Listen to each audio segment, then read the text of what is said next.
அஸ்ஸலாமு அலைக்கும் வரஹ்மத்துல்லாஹி வபரகாத்துஹு.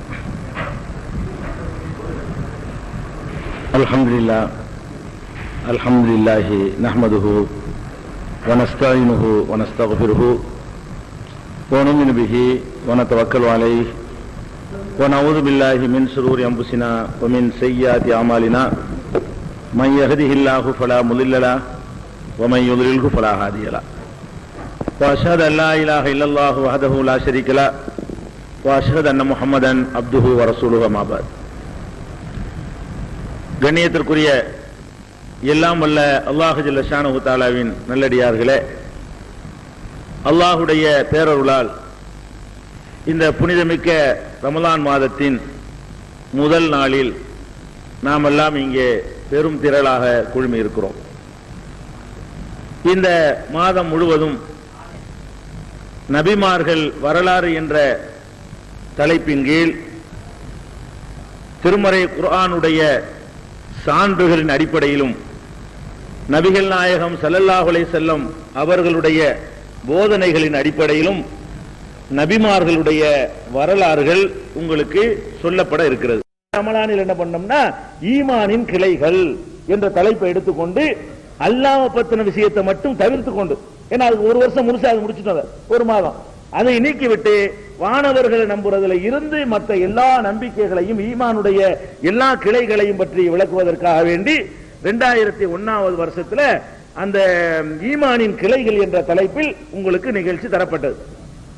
இந்த வருடம் 2002ஆம் ஆண்டு நபிமார்களின் வரலாறு என்ற தலைப்பை நம்ம தேர்வு செய்து அதை பற்றி அறிந்து கொள்ள இருக்கிறோம்.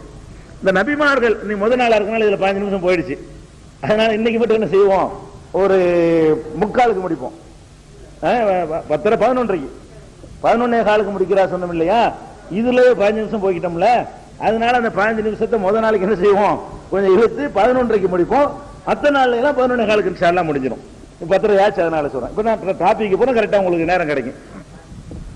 ஃபர்ஸ்ட் நீங்க விளங்கிக் கொள்ள வேண்டும், நபிமார்கள் வரலாறு என்று சொன்னால் வரலாறு என்றால் என்ன நம்ம விளங்கி வச்சிருக்கிறோம் என்றால், ஒரு ஆதாரப்பு கல்வெட்டு அல்லது அந்த காலத்தில் உள்ள ஆவண ரெக்கார்ட்ஸுகள், தோல்ல எழுதி வச்சது, அவங்க பயன்படுத்துற மண்பாண்டம், அது இது, இந்த மாதிரி தடயங்கள், இதுகள் அடிப்படையில் உள்ளதுதான் வரலாறு என்று நாம் விளங்கி வைத்திருக்கிறோம்.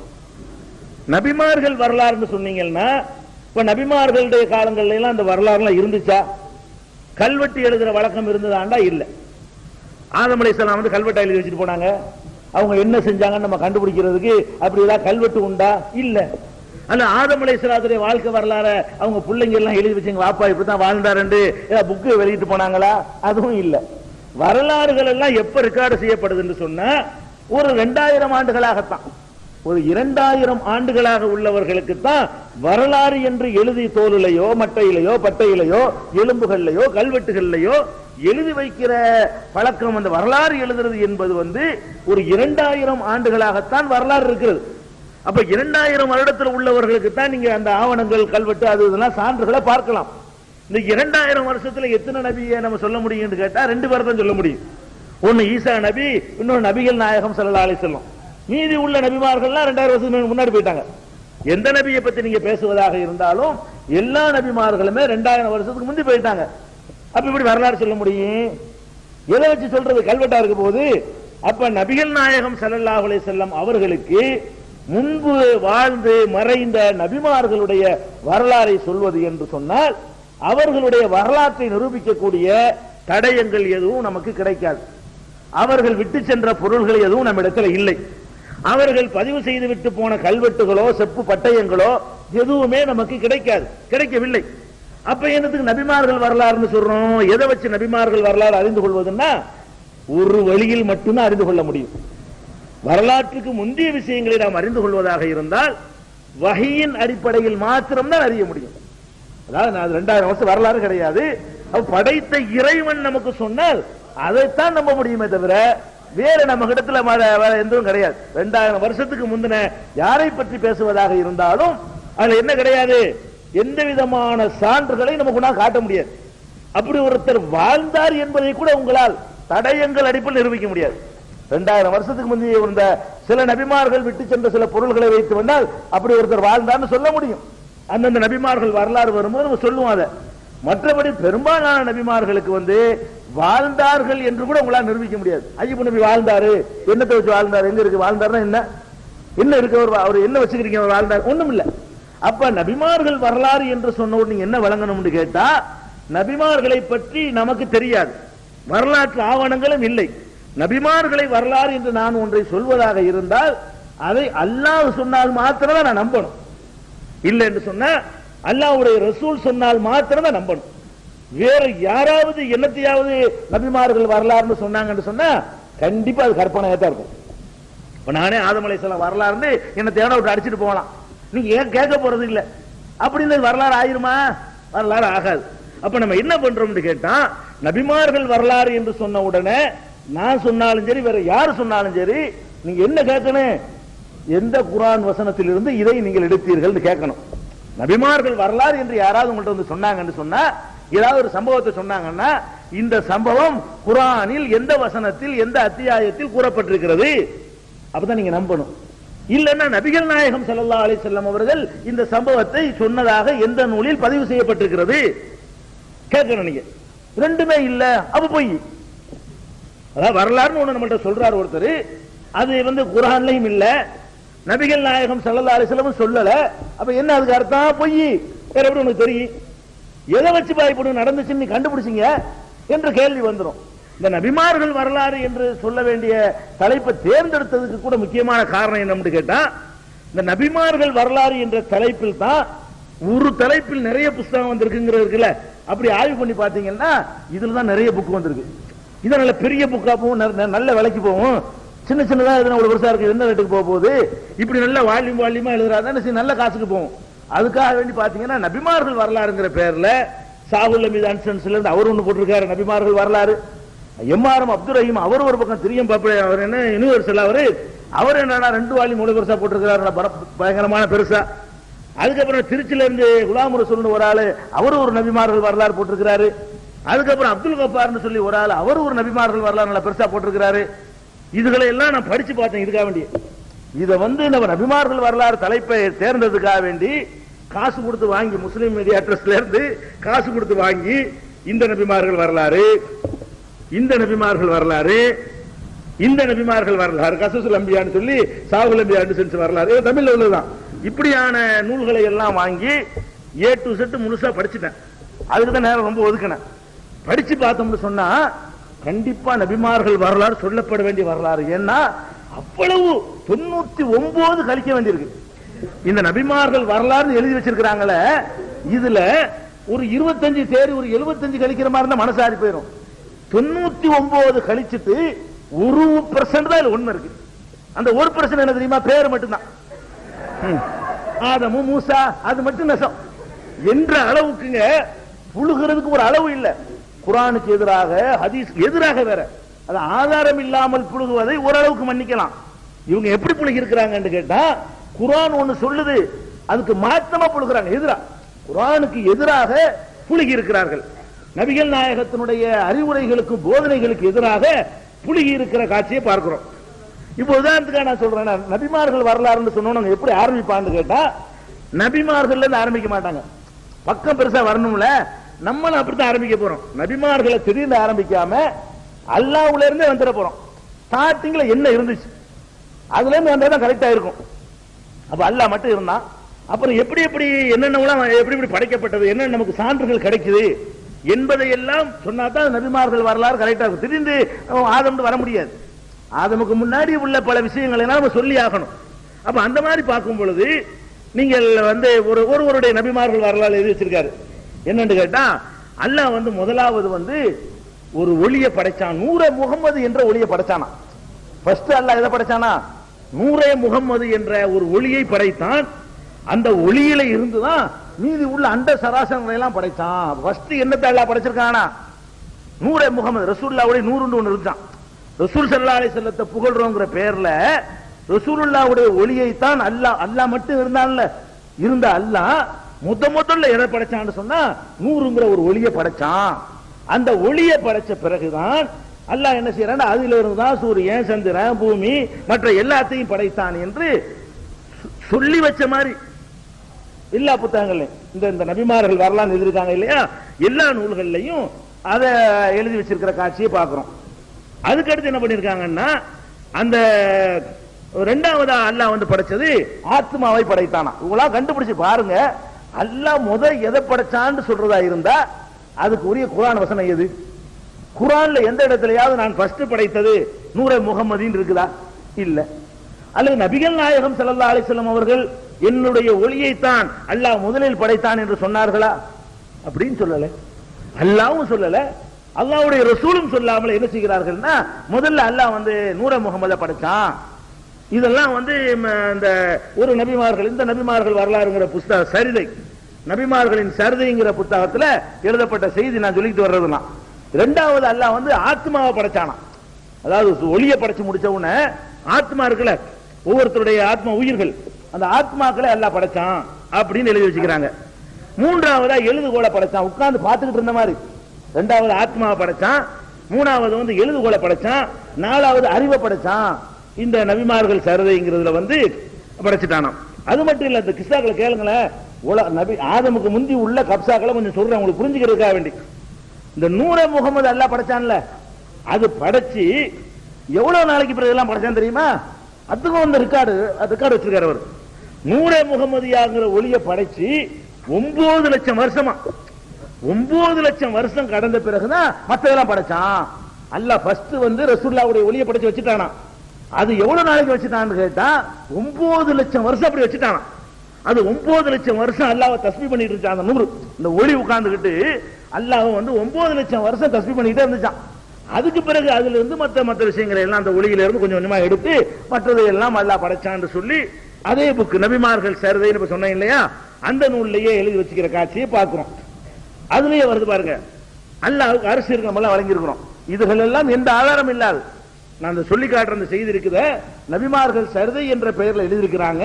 நபிக்கு வர்றதுக்கு முன்னாடி இப்ப இந்த ஸ்டார்டிங் வருவாங்க. அப்படி ஃபர்ஸ்ட் வந்து கடைசி ஆதமுக்கு வரும்போது ஆதமுடைய இருந்து வரலாறு ஆரம்பிப்பாங்க.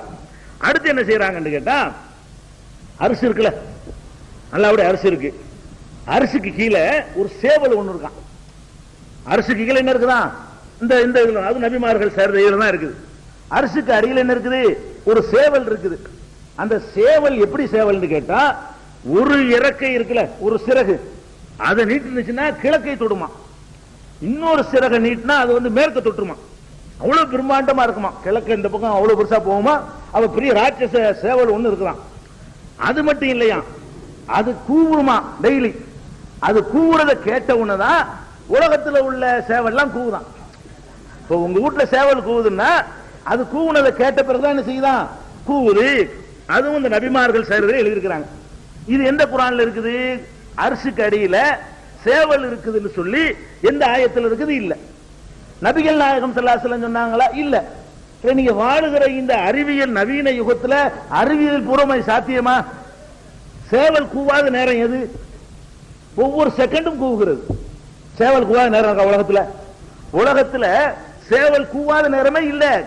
உங்களுக்கு 5 மணிக்கு சேவல் கூவுதுன்னா இன்னொரு ஊருக்கு 5:01 நீங்க ஆகும்போது அவனுக்கு 5 ஆகும், அப்ப கூவும். அப்படிங்கும்போது 24 ஹவர்ஸும் சேவல் கூவிக்கிட்டு இருக்குது. இப்ப இந்த நிமிஷம் கூட ஏதாவது ஒரு ஊர்ல 5 மணியா இருக்கும். இப்ப நம்ம பேசிக்கிட்டு இருக்கிற 10:30 மணி 10:45 மணி கூட என்னவா இருக்கும்னு கேட்டா, ஏதாவது உலகத்துல ஒரு ஊர்ல காலை 5 மணியா இருக்கும், அது கூவிக்கிட்டு இருக்கும். நீங்க ராத்திரி 12 மணிக்கு எந்திரிச்சு உட்காருங்கன்னு வைங்களேன், அப்ப எங்கேயாவது ஊர்ல 5 மணியா இருக்கும், அந்த ஊர் சேவல் கூவும். அப்ப நீங்க மத்தியானம் லொகர் 1 மணிக்கு எந்திரிச்சேன்னு வைங்களேன், அப்ப கூட சுபுக நேரம் ஏதாவது ஊருக்கு இருக்கும், அந்த ஊர்ல உள்ள சேவல் அப்பக்கு தான் கூவும். அப்ப இந்த உலகங்கிறது உருண்டை, அதுல 24 ஹவர்ஸும் எல்லாம் நடந்துகிட்டு இருக்குது. இப்ப சூரியன் மறைகிற காட்சி நீங்க பாக்குறீங்க. சூரியன் மறைகிறது வந்து எந்த நேரத்திலும் சூரியன் மறையுமா இல்லையா? உங்களுக்கு மறைகிறது வேண்டுமானால் 6:30 மணிக்கு மறையுமே தவிர, இன்னைக்கு 6:30 மணிக்கு மறைஞ்சிருக்குமே தவிர, உலகத்துல உள்ள ஒவ்வொரு வினாடியும் சூரியன் ஒவ்வொரு பகுதியில் மறைஞ்சிக்கிட்டே இருக்கு. இப்ப ஏதாவது ஒரு ஊர்ல மகரிப் இருக்குமா இல்லையா? இந்த நிமிடத்தில் வந்து ஏதாவது ஒரு உலகத்துல ஒரு ஊர்ல மகரிபா இருக்கும், ஏதாவது ஒரு ஊர்ல இஷாவா இருக்கும், ஏதாவது ஊர்ல லொஹர் தொழுதுட்டு இருப்பாங்க, ஏதாவது ஊர்ல சுபஹ் தொழுகை நடந்துகிட்டு இருக்கும், ஏதாவது ஊர்ல வந்து இஷாவா தொழுதுட்டு இருப்பாங்க, அசரா இருக்கும் இன்னொரு ஊர்ல. அப்ப இவங்க என்ன பண்றாங்கன்னு கேட்டா, பூமி தட்டுன்னு நினைச்சுட்டாங்க. இவங்க எழுதுற காலத்துல, கற்பனை பண்ற காலத்துல அந்த அறிவு கூட இல்ல. அது எல்லாத்துக்கும் 5 மணி தான் போல இருக்கு. சுப்புகளை சேவல் கூவுதுல நமக்கு சுபா இருக்குமோ உலகமெல்லாம் சுப்புங்கிற அளவுக்கு அறிவு இருந்திருக்கு அவங்களுக்கு எழுதுற ஆளுக்கு. அதனால என்ன பண்ணிட்டாங்கன்னா அரிசில உள்ள அப்புறம் சேவல் அரிசி சேவல் என்ன பண்ண தெரியுமா, 24 மணி நேரம் கூவிக்கிட்டே இருக்கணும். இவங்க சொல்லுபடி பார்த்தோம்னு சொன்னா அது கூவணும், அடுத்த சேவல் கூவணும். அப்ப சேவலுடைய ஒரே டியூட்டி என்ன, அந்த சேவல் 24 மணி நேரமும் 24 மணி நேரத்தில் வரக்கூடிய ஒவ்வொரு நிமிடமும் ஒவ்வொரு நிமிடத்தில் வருகிற ஒரு வினாடியும் சேவல் கூவிக்கிட்டே இருக்கும். அதாவது அர்த்தம் நம்ப எழுதா உங்களுக்கு. எதுக்கு அரிசி வைக்கிற சேவல் அதில் எழுதி வச்சுக்கிறாங்க. இதெல்லாம் கதை. நபிமார்கள் வரலாறு சொல்றதுக்கு முன்னாடி அவங்க போடக்கூடிய கப்சாக்களை எப்படி எல்லாம் இந்த வியாபாரத்துக்காக வேண்டி என்னத்தையெல்லாம் கற்பனை பண்ணி எழுதுறாங்க. அதுக்காக சொல்ல வர்றேன், இதெல்லாம் ஆதாரம் கிடையாது. அதுக்கு அடுத்தது இதுவும் அந்த நபிமார்கள் சரிதைங்கிற புத்தகத்துல இந்த கதைகள்லாம் நீங்க பாக்குறீங்க. அது மாதிரி பாருங்க, இந்த வானம் இருக்குல்ல, 7 வானம் நல்லா சொல்றான், அதோடு நிறுத்திட்டு போயிட வேண்டியதான். அல்ல 7 வானத்துல என்னென்ன இருக்குது என்பதை நபிகள் நாயகம் ஸல்லல்லாஹு அலைஹி வஸல்லம் மேராஜ் பயணம் போயிருக்கும் பொழுது முதல் வானத்துல என்னென்னதை பார்த்தேன், 2வது வானத்துல என்னென்னதை பார்த்தேன்னு சொன்னாங்க இல்லையா, அதை நம்ப வேண்டியதான். அதுக்கு மேல உள்ள விஷயங்கள் நமக்கு தெரியாது. இவங்க என்ன பண்றாங்க தெரியுமா, முதல் வானத்துக்கு கலர் பூசுறா, பெயிண்ட் அடிக்கிற வேலை. முதல் வானத்தை எடுத்துக்கொண்டீர்களே ஆனால் அது பச்சை நிறமாக இருக்கும். இங்க புரியுங்கல்ல, கலரா ஒவ்வொரு வானத்துக்கு. முதல் வானத்துல பச்சை நிறமா இருக்குமா. அந்த முதல் வானத்துல வானவர்கள் இருப்பாங்களாம், மலக்குகள்லாம். அவங்களுடைய முகம் எப்படி இருக்கும் கேட்டா மாட்டு முகமா இருக்கும். அதாவது முதல் வானம் பச்சை கலரா இருக்குமா, அந்த முதல் வானத்தில் உள்ள மலக்குகள் இருப்பாங்கல்ல, அவங்க முகம் எப்படி இருக்குன்னு கேட்டா மாடு மாதிரி இருப்பாங்களாம் முதல் வானத்து வானவர்கள். 2வது வானம் இருக்குதுல, அந்த வானம் சிகப்பு மரகத நிறத்தில் இருக்குமா 2வது வானம். அதனுடைய அங்க மலக்குகள் இருப்பாங்கல்ல, அவங்க எப்படி இருப்பாங்கன்னு கேட்டா புறா மாதிரி இருப்பாங்களாம். புறா மூஞ்சியாம், முகம் மட்டும் புறா மாதிரி இருக்குமா. அப்ப புறா முகம் கொண்டவர்களாக என்ன செய்வாங்க, அவங்க இருப்பாங்க 2வது வானத்துல. என்ன விளையாண்டுருக்காங்க இதுல மார்க்கத்துல, எங்க இதெல்லாம் இருக்குது. இதெல்லாம் வானவர்களுக்கு இந்த மாதிரியான தோற்றம் கொடுக்குறீங்க யாரு? சரி, 3வது வானம் இருக்குல்ல, அங்க போனீங்க என்று சொன்னா நீல மரகத கலர்ல இருக்குமா, நீல கலர்ல இருக்குமா 3வது வானம் கலர். அங்க மலக்குகள் இருப்பாங்க, அவங்க எப்படி பார்க்க தெரியுமா, கழுதை முகமுடையவர்களா இருப்பார்கள். 3வது வானத்துல மலக்கெல்லாம் எப்படி இருப்பாங்களா, கழுதையா நிப்பாங்களா எல்லாரும். கழுதை அப்படின்னா ரசூலுல்லாஹ் பார்க்கவே இல்லை மேராஜ்ல, இவங்க பார்த்திருக்கிறாங்க. கழுதை முகத்தில் நினைச்சிருக்கிறாங்க, வானவர்களை பார்த்திருக்கிறார்கள். 4வது வானத்தை எடுத்துக்கிட்டீங்கன்னு சொன்னா வெள்ளி கலர் இருக்குல்ல, வெள்ளியுடைய கலர்ல நேரத்தில் அந்த வானம் இருக்குமா. அங்க என்ன இருப்பாங்களான்னு கேட்டா குதிரை முகம், அது கழுத முகம் இங்க 3வது வானத்துல. 4வது வானத்துக்கு போனீங்கன்னா குதிரை முகம், குதிரை மூஞ்சியா இருக்குமா மலக்குகளுக்குமா இருப்பாங்களா. சரி, 5வது வானத்துக்கு போனீங்கன்னா தங்க கலரா இருக்குமா 5வது வானம். அங்க உள்ள மலக்குகள் அப்படி இருப்பாங்களான்னு கேட்டா பெண்கள் கண்ணழகிகள் கட்டழகிகள் மாதிரி பெண்கள் மாதிரி இருப்பாங்களாம். அந்த மாதிரி தோற்றத்தில் என்ன செய்வாங்களாம், கவர்ச்சிகரமான தோற்றத்தில் வானவர்கள் இருப்பாங்களாம் 5வது வானம். 6வது வானத்துக்கு போனீங்க என்று சொன்னா வெண்முத்து, முத்துடைய கலர்ல இருப்பாங்களாம். யாருக்கூட அது வெள்ளி மாதிரி தான் இருக்கு, சும்மா எழுதுனுங்க எழுதி வச்சுக்கிறாங்கன்னு வைங்களா. முதல் வெள்ளி சொல்லியாச்சு. அப்புறம் வெண்முத்து நேரத்தில் என்ன இருக்குமா, 6வது வானம் இருக்குமா. அங்க உள்ள வானவர்கள் எப்படி இருப்பாங்களா, குழந்தை முகமா இருப்பாங்களாம். அதாவது வாயில விட்டு அடிச்சிருக்காங்க வழங்குது. அதாவது என்ன தோணுதோ எழுத வேண்டியது, அவங்க அப்படி இருப்பாங்களாம். 7வது வானத்தை எடுத்துக்கிட்டீங்கன்னு சொன்னா பிரகாசமான வெளிச்சமா இருக்குமா, அது கலர்லாம் கொடுக்க இயலலாம், சொல்ல முடியாதான், அப்படி வெளிச்சமா இருக்குமா. அங்க உள்ள வானவர்கள் மட்டும் மனித முகத்தில் இருப்பாங்க என்று இதே நபிமார்களுடைய சரிதைங்கிற இந்த புஸ்தகத்திலேயே இந்த ஒவ்வொரு வானத்திலேயே கலரையும் பார்த்துட்டு அங்க உள்ள மலக்குகளையும் பார்த்துட்டு இவர் வர்ணிக்கிறார். இப்ப இது எங்க இருந்து எடுத்தீங்க, இதெல்லாம் இதான் நபிமார்கள் வரலாறு, இது பேர் நபிமார்கள் சரிதையா, இதான் நபிமார்களுடைய வரலாறு சொல்ற லட்சணமா. இது மாதிரிலாம் போனீங்கன்னு வைங்களேன், இது மாதிரி மற்றவங்கள்ட்ட நிறைய இருக்கு. நம்மளெல்லாம் தூக்கி சாப்பிட்ற அளவுக்கு என்ன இருக்கு, இந்த மாதிரி கதைகள்லாம் நிறைய வச்சிருக்கிறாங்க. இது ஒண்ணாச்சு. அதுல ஒரு வேடிக்கை, இதே மாதிரி இந்த வானத்துக்கு கலர் கொடுக்கிறது இருக்கு பாருங்களேன். இந்த வானத்துக்கு கலர் கொடுக்கறதுல இந்த கசசுல் அம்பியாக்காரர் இருக்காருல்ல, இவர் இந்த புஸ்தகத்துக்காரர் கசசுல் அம்பியா, இவரு சாவுல் அம்பி அன்சன்ஸ் இருக்காரு. இவருக்கு உங்களுக்கு சண்டை இல்லை, வானத்துக்கு கலர் நிர்ணயிக்கிறதுல. இவர் சொன்ன கலர்ல இருந்து அவர் மாறுறாரு. என்ன மாறுறாரு, இப்ப 2வது வானத்துல அவர் என்ன சொன்னாருன்னு கேட்டா புறா முகம்னு சொன்னாரு வானவர்கள். இவர் என்ன செய்யறார், 2வது வானத்துல பருந்து முகம், புறா தப்பு, பருந்து தான் அவர் கரெக்ட் பண்றாரு. சரி, 3வது வானம் இருக்குல்ல, 3வது வானம் நீலம்ங்கிறாரு இவரு. அந்த நபிமார்கள் சரதைக்காரர் என்ன பண்றாருன்னு கேட்டா இது நீல கலருங்கிறார் இந்த ஆளு, இந்த புஸ்தகத்துக்காரரு. இந்த புஸ்தகத்துக்காரர் என்ன பண்றாரு, நீல கடை மஞ்சள், சேப்பு புஸ்தகம் இருக்காருல்ல கசசுல் அம்பியா சாவுல் அம்பியா, அவர் என்ன சொல்றாருன்னு கேட்டா 3வது வானத்துடைய கலர் மஞ்சள் கலர் தான், தப்பு, அது மஞ்சளா தான் இருக்குது. அங்க உள்ள வானவர்கள் என்னவா இருப்பாங்கன்னா கழுதைங்கிறார் அவரு. கழுதை கிடையாது, காளமாடு. பெரிய முக்கியமான சர்ச்சை நடக்குது பாருங்க, ஆய்வு. ரெண்டு கற்பனை வாயில வந்து விட்டு அடிச்சிருக்கிறது தானே, அதனால யாரும் நம்ம கூட மாத்திக்கணும்னு எழுதலாம். நம்ம என்ன செய்யலாம், ஒரு வானத்துக்கு வேற வேற கலரை போட்டுவிட்டு வெவ்வேறு பிடிச்ச தோற்றத்தை போட்டு சிங்கம் இருப்பாங்க, கரடி மாதிரி இருப்பாங்க, நம்ம ஒரு 7 பிராணிகளை போட்டுக்கிற வேண்டியதான். அப்படி எழுதப்பட்டதே தவிர இதற்கெல்லாம் எந்த ஒரு சான்றும் கிடையாது. அது மாதிரியான உதாரணம் 5ஆம் வானத்தை எடுத்துக்கிட்டீங்கன்னா, 5ஆம் வானத்தில் இவர் என்ன செய்யறாருன்னா கண்ணழகிகள் ஹூர்லீன்கள் மாதிரி இருப்பாங்க வானவர்கள். இந்த என்ன பண்றாரு கசசுல் எம்பியாக்காரரு, அப்படிலாம் கிடையாது, ஆடு மாதிரி இருப்பாங்க. கண்ணலைக்கு ஆட்டுக்கு என்ன சம்பந்தம், அவ்வளவு பொருள், ஆடு மாதிரி இருப்பாங்க, மாடு மாதிரி ஆடு இப்படி.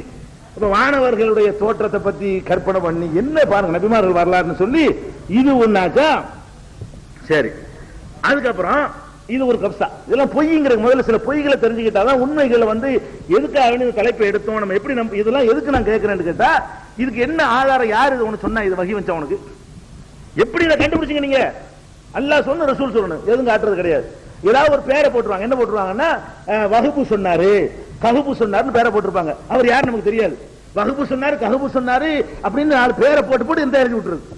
இதுதான் அந்த புத்தகத்தில் இருக்கே தவிர எந்த ஒரு சான்றும் எந்த ஒரு நூல் பேரும் கிடையாது. புகாரில இருக்குது, முஸ்லீம்ல இருக்குது, திருமதியில அதெல்லாம் கிடையாது.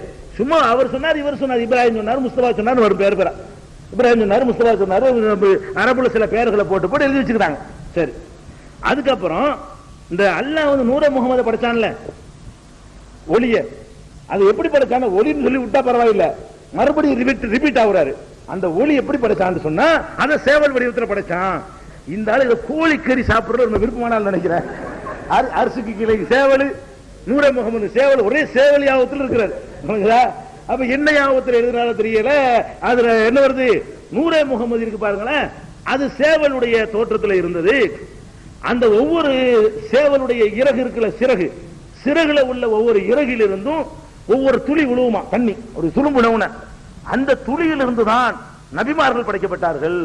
ரசூலுல்லாஹ் வந்து அல்லாஹ் சேவலாக்கி, அந்த அல்லாஹ் வந்து ரசூலுல்லாஹ் உள்பட ஆதம் உள்பட எல்லாரையும் மண்ணில் படைச்சான்.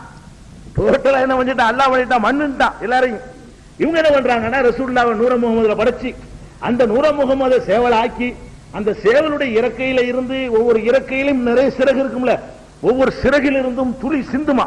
அந்த ஒவ்வொரு துளியா எடுத்து ஒரு துளி ஆதமும், ஒரு துளி மூசா, ஒரு துளி ஈசான்னு என்ன அல்லாஹ் ஒவ்வொரு துளியில இருந்து ஒவ்வொருத்தரையும் படைச்சான் அப்படின்னு சொல்லிட்டு இவர் வந்து எழுதி வச்சிருக்கிறார். வேற நபிமார்கள் சரிதைங்கிற புக்ல எழுதி வச்சுக்கிறார். அதுக்கப்புறம் இன்னும் கேளுங்க, இதெல்லாம் படைச்சாச்சா, முதல்ல எப்படி படைச்சதுங்கிற பாசிட்டிவா சொல்ற வச்சு நான் கடைசியா சொல்றேன். இப்படி எல்லாம் கதைகள் கட்டி இருக்கிறாங்கிறத முதல் கவனத்தில் வச்சுக்கிறேன். எது முதலில் படைக்கப்பட்டது என்பதை நம்ம சான்றுகளோட சொல்லுவோம். அப்ப இதெல்லாம் பொய்ங்கிற உங்களுக்கு வழங்கி போயிடும். முதல்ல எல்லாம் என்னத்தை படைச்சான், ரெண்டாவது என்னத்தை படைச்சான், ஆதாரத்தோட. எதை பத்தி அறிவிப்பு இல்லை விட்டுறணும், அதை பத்தி தேவையில்லை. முதல் தெரிய எப்ப தெரியாது நமக்கு என்னென்ன, சூரியனை எத்தனாம் தேதி படைச்சா நமக்கு தெரியாது என்ன, அதனால சூரியனை எல்லாம் படைச்சாங்கிறது ஒண்ணு, அதில் விட்டு போயிட வேண்டியதான். சொன்னா சொல்ல வேண்டியது, அல்லாஹ் ஒரு சொல்ல விட்டுற வேண்டியது, இதுதான் நம்முடைய வேலையா இருக்கணும். அடுத்து என்ன செய்யறாங்கன்னு கேட்டா, மனிதனை படைக்க அல்லாஹ் நாடின உடனே என்ன பண்ணான்னு கேட்டா, மண்ணெல்லாம் படைக்க போறான், மண்ணை எடுத்துட்டு ஒரு சொல்லி மலக்கு உத்தரவு போட்டானா. யாருக்கு உத்தரவு போடுறான், ஜிப்ரீல கூப்பிட்டானா, ஓய் ஜிப்ரீல போ மண் எடுத்துட்டு வா, பூமியில போய் நெஞ்சிட்டு வா, கொஞ்சம் மண் எடுத்துட்டு வான்னு சொன்னானா. அவர் போனாராம். இந்த கிஸ்ஸா வந்து எல்லாரும் ஏகமனதா இஜ்மா, இதுலயும் இருக்கு அதுலயும் இருக்கு அதுலயும் இருக்கு. வணங்குதா, நபிமார்கள் வரலாறுலாம் இருக்கு, நபிமார்கள் சர்வையிலும் இருக்கு, கசசுல் அன்பியாவுலயும் இருக்குது, யார் யார் இதை எழுதுனாங்களோ 50 பேருடைய புத்தகத்திலும் இருக்கு. இந்த சம்பவம் எப்படி படைக்கிறானா, அல்லாஹ் ஜிப்ரீல கூப்பிட்டானா, ஒரு மனுஷனை படைக்க போறேன், நீ போய் கொஞ்சம் மண் எடுத்துட்டு வா பூமியில. அவர் வந்தாராம். மண் எடுக்க வந்தோடனே பூமிக்கும் அவருக்கு சண்டையாம், எடுக்காத. பூமி அப்ஜெக்ஷன் பண்ணுதான். பூமி என்ன செஞ்சான், எடுக்காதே, எடுக்க விட மாட்டேன். ஏன் எடுக்க, அல்லாஹ் எடுக்க சொல்றான், எடுக்க விட மாட்டேன், பாவிகளை என்னில இருந்து பாவியை படைக்க நான் ஒத்துக்கிற மாட்டேன் அப்படின்னு சொல்லிட்டு அது அழுது பிரலாபிச்சுட்டான். இவருக்கு இறக்கம் வந்துருச்சான், ஜிப்ரீலுக்கு இறக்கம் வந்து பாவமா இருக்க மாட்டேங்குதுன்னு சொல்லிட்டு மண் எடுக்காம திரும்பி போயிட்டாராம். அல்லாஹ் அப்புறம் பார்த்தானா, மீகாயில கூப்பிட்டானா, இந்த சரி நீ போய் எடுத்துக்கோ அப்படின்னு சொல்லி என்ன, அல்லாஹ் மீகாயில அனுப்பி வச்சானா. அவர் போனாராம். அவர் போய் எடுக்க போகும்போது கையை வச்சாராம், வச்ச உடனே கத்த ஆரம்பிச்சிருச்சான். அலற ஆரம்பிச்ச உடனே என்னன்னு கேட்டா எடுக்க கூடாது. அதே மாதிரி பழைய அதே சம்பாஷணை, பெரிய பெரிய கதை, ஒரு 8 பக்கத்து வர்ணிப்பாங்க இதை. அது உரையாடல் மாதிரி, இவர் சொன்னது பூமி சொன்னது, மறுபடியும் இவர் சொன்னது பூமி சொன்னது, ஒரு டைலாக் எல்லாம் வரும். நான் சுருக்கி சொல்றேன், அந்த வாசகத்தை கூட கற்பனை பண்ணி இவ பேசுன மாதிரி ஒரு வார்த்தை, அவர் ஒண்ணு வார்த்தை இல்ல எடுக்கத்தான் செய்வேன், எடுத்தீங்கன்னா நான் வந்து கோவப்படுவேன். இப்படி பெரிய உரையாடலாம் நடக்கும். நான் உரையாடலாம் மைனஸ் பண்ணி ஸ்டார்ட் பண்ணி சொல்றேன் உங்களுக்கு.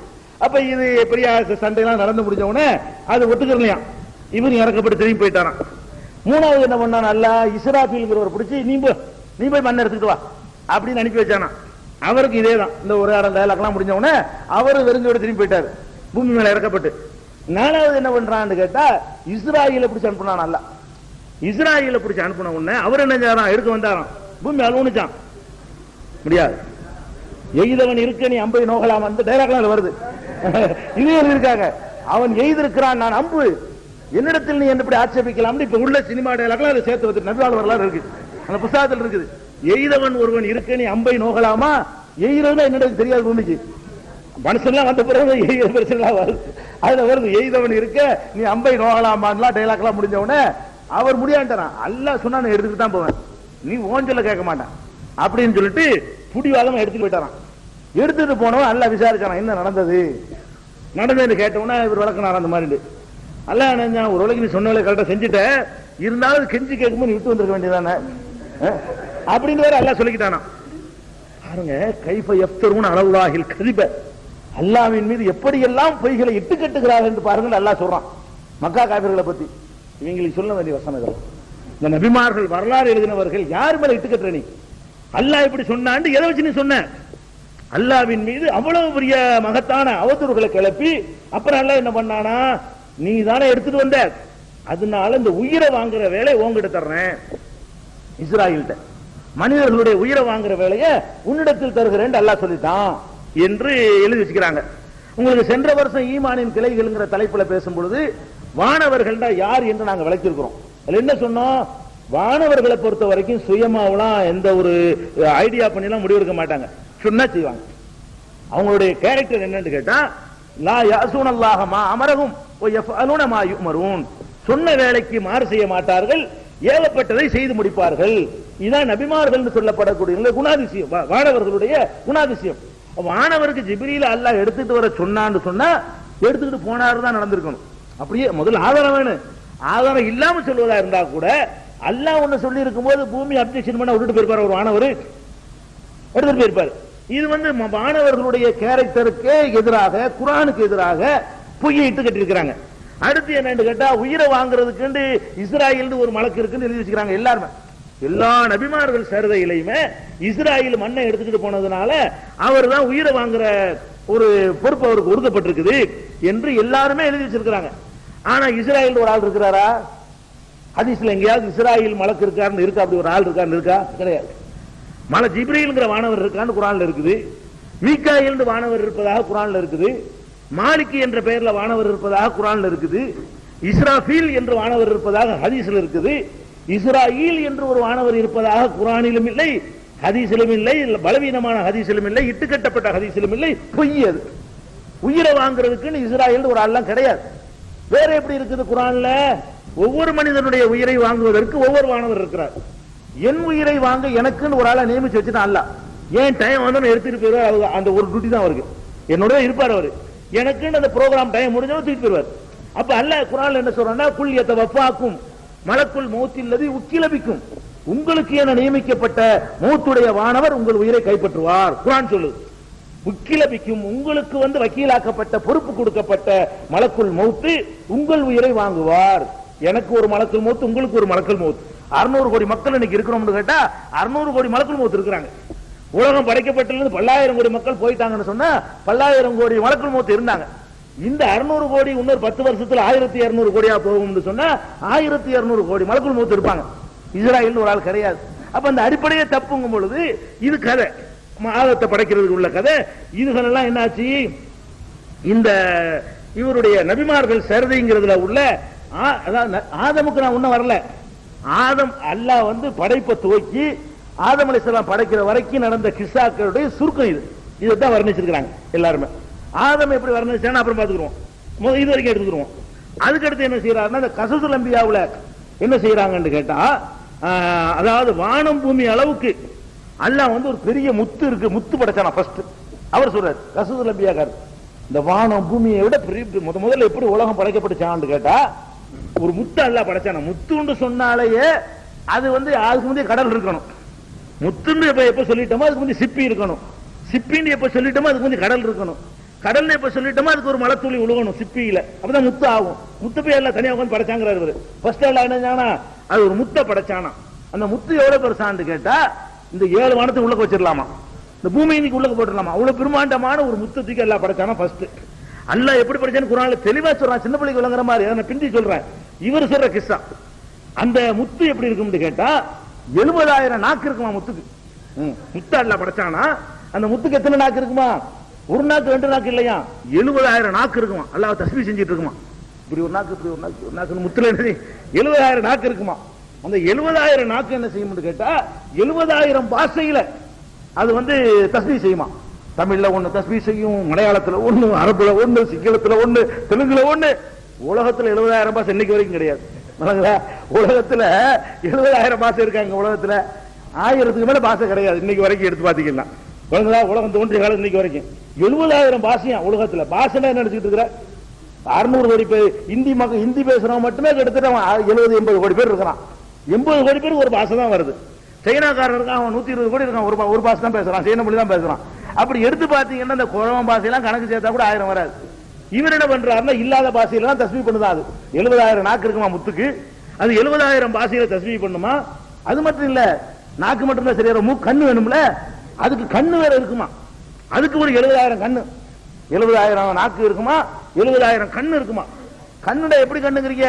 ஒரு கண்ணுக்குள்ள தூக்கி இந்த பூமி வானத்தை எல்லாம் போட்டோம்னு சொன்னா, ஒரு கடல்ல தூக்கி ஒரு சின்ன ஒரு பொருள் ஒரு பந்தத்துக்கு போட்டா எவ்வளவு பெருசா இருக்குமோ அவ்வளவு பெருசா கண்ணு மட்டுமே அவ்வளவு பெருசா இருக்குமா. அப்புறம் என்ன அல்லாஹ் கூப்பிட்டானா, ஏய் முத்தே ஆண்டு கூப்பிட்டானா. கூப்பிட்டோன்னு அது அப்படியே உருகி போய் தண்ணீர் ஆயிடுச்சான். ஃபர்ஸ்ட் தண்ணி படைச்சான் அல்லாஹ். இவர் கஸ்ஸுல் அன்பியாக்காரர். அவர் முடிச்சு நம்ம நபிமார்கள் சேர்தைய இவர் கஸ்ஸுல் அன்பியாக்காரர் என்ன பண்றாருன்னு கேட்டா, அல்லாஹ் என்ன முத்த படைச்சானா. அந்த முத்தை வந்து அல்லாஹ் கூப்பிட்ட உடனே அது நடுங்கி போய் நினைச்சான், உருகி அப்படியே முத்து தண்ணியா மாச்சான். ஃபர்ஸ்ட் தண்ணி உண்டானது இவருடைய கிஸ்ஸா. அதுக்கப்புறம் வந்து அரிசி இருக்குல்ல, அவர் அரிசிக்கு கீழே சேவலை சொன்னார்ல, இவர் அதுக்கு போட்டியா சொல்றாரு. அரிசி வந்து எப்படி இருக்குன்னு கேட்டா அதுக்கு கீழே ஒரு பாம்பு இருக்குது. பாம்பு தான் அரிசி சுமந்துகிட்டு இருக்குது. கஸ்ஸுல் அன்பியா எழுதி வச்சுக்கிறாரு. அரிசிக்கு கீழே என்ன இருக்குது? ஒரு பெரிய பாம்பு இருக்குது. அந்த பாம்பு எப்படி பாம்பு தெரியுமா? தலை இருக்குது. தலை வந்து வெண்முத்துனால படைக்கப்பட்டுச்சான். அப்ப அதுக்கு முன்னாடி வெண்முத்து இருக்குன்னு விளங்குது. வெண்முத்துனால தலையை படைக்கிறதா இருந்தா அதுக்கு முன்னாடி வெண்முத்துன்னு ஒண்ணு இருந்திருக்கு உலகத்துல. சரி, தலை வந்து வெண்முத்தால் படைக்கப்பட்டுச்சான். கண்ணம் இருக்குல்ல, பாம்புக்கு கண்ணம். இந்த கண்ணை எதுல படைக்கப்பட்டுச்சுன்னா தங்கத்துல படைக்கப்பட்டுச்சான். தலையில கண்ணம்லாம் சேர்ந்துரும். இவரை சும்மா உலர்றதானே. தலை வந்து வெண்முத்தா இருந்துச்சா. அப்புறம் கண்ணம் வந்து என்ன செஞ்சா பாருங்க, தலைன்னு சொல்லிவிட்டு ஒவ்வொரு பாட்டா பிரிச்சு போடுறான். தலைக்கு ஒண்ணுமே உருப்படியா மிச்சம் இல்ல. கடைசியில எது முத்தால படைக்கப்பட்டு தெரியவே இல்லை. பாட்டா பிரிக்கிறான் பாருங்க. தலை வந்து வெண்முத்துல படைச்சிட்டானா, கண்ணம் வந்து தங்கத்துல படைச்சிட்டானா. பாம்புடைய கண்ணத்தை, பாம்புடைய கண்கள் இருக்குல்ல, அதை வந்து மாணிக்கத்துல படைச்சானா. அதுக்கு முந்தைய இதெல்லாம் இருந்திருக்கு. முதல்ல படைச்சுன்னு சொல்ற மாதிரி அரசுக்கு முந்தைய இந்த மெட்டீரியல் உலகத்துல இருந்திருக்குது. அதுல வந்து படைச்சுட்டான். அதுக்கப்புறம் என்னன்னு கேட்டா, பாம்பு ஒண்ணா நீங்க உங்க பாம்பு நினைச்சுக்க கூடாது. அந்த பாம்புக்கு 40,000 சிறகு இருக்கலாம். பாம்புக்கு ரெக்கை இருக்குதுங்க. எத்தனை ரெக்கை? 40,000 ரெக்கையை விரிச்சுக்கிட்டு அது அரிச அல்லாவுடைய சிம்மாசனம் அரிச தூக்கி தலையில சுமந்துக்கிட்டு அந்த பாம்பு இருக்குது. அந்த பாம்பு மேராஜில ரசூலுல்லாஹ்வுக்கு சலாம் சொன்னுச்சு. எழுதிருக்காங்க. இந்த கிஸ்ஸாவில் எழுதிக்கிறான். இது எந்த குர்ஆன்ல இருக்குது? இது எந்த ஹதீஸ்ல இருக்குது? எந்த ஆதாரத்தில் இவர் எழுதினாரு? கஹ்பு சொன்னார் இருக்கும். பாத்தீங்கன்னா ஒரு ஆதாரம் இருக்காது. இதுதான் இந்த கிஸ்ஸாவாயிடுச்சு. அதுக்கப்புறம் என்னன்னு கேட்டா, இந்த உங்களுக்கு புரிஞ்சுக்கிறதுக்காக சொல்றேன். பூமியுடைய வகைகள் சொல்லும் போது சிலது உங்களுக்கு எந்த அளவுக்கு நம்மளை கிறுக்கனாக்கி இருக்கிறாங்க தெரிஞ்சுக்கணும் இல்லையா? அதுக்காக சொல்றேன். பூமியுடைய வகைகள் சொல்லி பூமி எத்தனை வகை இருக்கு, அந்த மாதிரி வகையெல்லாம் இன்னைக்கு உள்ள வரைக்கும் குறைஞ்சு பார்த்துட்டு வந்துட்டாங்க. இப்படி ஒரு வகை உலகத்துல கிடையாது. இவர் என்ன செய்யறாருன்னு கேட்டா, பூமியுடைய வகைகள் சொல்லி ஒரு அதை படிச்சு காட்ட உங்களுக்கு நல்லா இருக்கும். அப்பதான் அதுக்காக தான் எடுத்து வச்சிருக்கேன். பூமியுடைய வகை இருக்கு பாருங்களேன். வகுப்பு ரலியல்லாஹு சொல்லுகிறார். யாரு அதெல்லாம் கேட்க கூடாது. வகுப்பு ரலியல்லாஹு சொல்லுகிறார். சரியாச்சா? அவர் சொல்றாரு, என்ன சொல்றாருன்னு கேட்டா, அதாவது பூமியானது 7ஆக இருக்கும். அந்த காலத்து தமிழ் பூமி எத்தனையா இருக்குமா? 7ஆக இருக்கும். இதுல உள்ள எப்படி படிக்கிறேன்? அதிலே முந்தின பூமியாவது ரன்கா என்கிற பெயருடையதா இருக்கும். அதன் கீழே மலற்று காற்று உண்டா இருக்கிறது. அந்த பூமி கீழே அந்த காற்று 70,000 மூக்கணாங்கயிறை கொண்டு கட்டப்பட்டது. மூக்கணாங்கயிறு அடங்கலிலும் 70,000 மலக்குகள் இருக்கிறார்கள். அந்த காற்றை கொண்டு அல்லாஹு தஆலா ஆதுடைய கவுமுகளை ஹலாக்காக்கி விட்டான். அந்த பூமியில் குடியிருக்கிற கவுமுகளுக்கு அல் பர்சம் என்று சொல்லப்படும். அவர்கள் பாவம் செய்தால் வேதனை செய்யப்படுவார்கள், நன்மை செய்தால் சவாபு கொடுக்கப்படுவார்கள். இது முதல் பூமியா. ஒரு பூமி இருக்குதான், அங்க ஒரு மக்கள் வாழ்றாங்க. மனிதர் ஒரு மனிதன் நினைச்சிட்டு இருக்கிறோம். இவன் 7 பூமியை ஆக்கி 7 பூமியில 7 விதமான மனிதர். இந்த பூமி இல்லையா, இது மாதிரி வேற எங்க 7 பூமி இருக்கலாம். அங்க எல்லாம் மக்கள் வாழ்றாங்க. எல்லாம் செயற்கைக்குள்ள விட்டு பிடிச்சிட்டு வந்துட்டான். அம்புட்டையுமே செவ்வாயிலேயே வாழ முடியாதுங்கிறான், சந்திரன்ல வாழ முடியாதுங்கிறான். இவங்க போய் பார்த்துட்டு வந்து ஒரு வகையான மக்களுடைய கேரக்டர் குணமெல்லாம் சொல்றாங்க பாருங்க. 2வது பூமிக்கு வந்து குல் உதா என்று பெயர். அதில் நரகத்துடையவர்களுக்கு அதாபுடைய வகைகள் உண்டாயிருக்கின்றன. அதில் குடியிருக்கிறவர்கள் லன்னு என்று சொல்லப்படுவர். அவர்களுடைய ஜீவனம், அவர்களுடைய சதையும், அவர்களுடைய குடிப்பு, அவர்களுடைய ரத்தமும் அவங்க இறைச்சியும் கறி திம்பாங்களாம். அப்படி ஒரு மக்கள் இருக்காங்களாம். அவங்களுடைய உணவு என்னன்னு கேட்டா அவங்களுடைய இறைச்சி தான் அவங்களுக்கு உணவா. குடிக்கிறதுக்கு என்ன கொடுப்பாங்க, அவன் ரத்தத்தை எடுத்து குடிச்சுக்கிடுவான். இப்படி ஒரு மக்கள் வாழ்ந்துகிட்டு இருக்கிறாங்கிறான். இது பேர் கசுசுல் அம்பியா. இதுக்கு மார்க்க புஸ்தகம் இதுக்கு பேரு. இது வந்து விட்டலாச்சாரியார் பரவாயில்லை. இதுக்கு இந்த மார்க்க புஸ்தகத்துக்கு வந்து அந்த கதை பரவாயில்லைங்க. வணங்க. இது வந்து இந்த புஸ்தகத்தை எடுக்கிறீங்களா, எடுங்க. இது 2வது பூமி. அதுக்கப்புறம் 3வது பூமி இருக்குல்ல, அருப்பாண்டு பெயரான். அதுல கருத்த கோவேறு கழுதை போல நட்டுவா காளிகள்லாம் இருக்குது. அதுல அவைகளுக்கு வள்ளையத்தை போல வாள்கள் உண்டாயிருக்கின்றன. அவைகளில் ஒவ்வொரு வாளுக்கும் 68 கொடுக்குகள் உண்டாயிருக்கின்றன. அவைகளில் ஒவ்வொரு கொடுக்கிலும் நஞ்சில் நின்றும் 360 ஜாடி உண்டாயிருக்கின்றன. அவைகளில் ஒரு ஜாடியை பூமியுடையவர்கள் மேலே ஊற்றினால் அவர்கள் அடங்கலும் மூத்தாவார்கள். அதிலே ஒரு மக்கள் குடியிருக்கிறாங்களாம். அவங்க சமதான்னு சொல்லுவாங்களாம். அவங்கள அவர்களுடைய உணவும் குடிப்புமாவது கொழுப்பு மழை தண்ணீருமாக இருக்கும். 7 இந்த மாதிரி 7 பூமி இருக்குன்னு சொல்லி அங்க இங்க எல்லாம் ஒரு விதமான மக்கள் வாழ்றாங்கன்னு எழுதி வைக்கிறான். அல்லாஹ் வந்து மனுஷனை தான் படைச்சேங்கிறான், மனிதருக்கு ஜின்ன படைச்சேன்னு சொல்றான். இந்த மாதிரியான மனித இந்த மாதிரி ஒரு இனத்தை படைத்ததா அல்லாஹ்வுடன் சொல்லவே இல்லை. இப்படி 4வது பூமியில ஒரு மக்கள் வாழ்றாங்க, அது ஒரு டைப்பு. 5வது பூமியில ஒரு டைப், இதை படிச்சு பார்த்தா உங்களுக்கு தெரியும். 6வது பூமியில ஒரு டைப்பு, 7வது ஒரு டைப்புன்னு சொல்லி இப்படி ஒவ்வொரு பூமிக்கு ஒன்னு ஒரு வானத்துக்கு ஒன்று எழுதி வச்சிருப்பாங்க. ஆனா சோகமா இருக்கும் எடுத்து படிச்சா சிரிக்கலாம், அதுக்கு வேணா உதவுமே தவிர இறையச்சத்தோட படிச்சா கோபம் வருது. இப்படி எல்லாம் அல்லா மேல இட்டு கட்டிருக்கிறாங்க, மார்க்கத்தின் பேர்ல இப்படி எல்லாம் புழுகி இருக்கிறாங்க, கோபம் வருது ஒரு பக்கத்துல. இது ஒரு வகையாச்சா. அதுக்கப்புறம் வந்து இன்னும் தமாச கேளுங்க. இந்த பூமி இருக்குல்ல, இந்த பூமியுடைய செட்டப் எப்படின்னு வர்ணிக்கிறாரு. இதான் ரொம்ப பெரிய வேடிக்கை. இந்த பூமிக்கு கீழே என்ன இருக்குன்னு கேட்டா ஒரு மலக்கு இருக்கிறாராம்.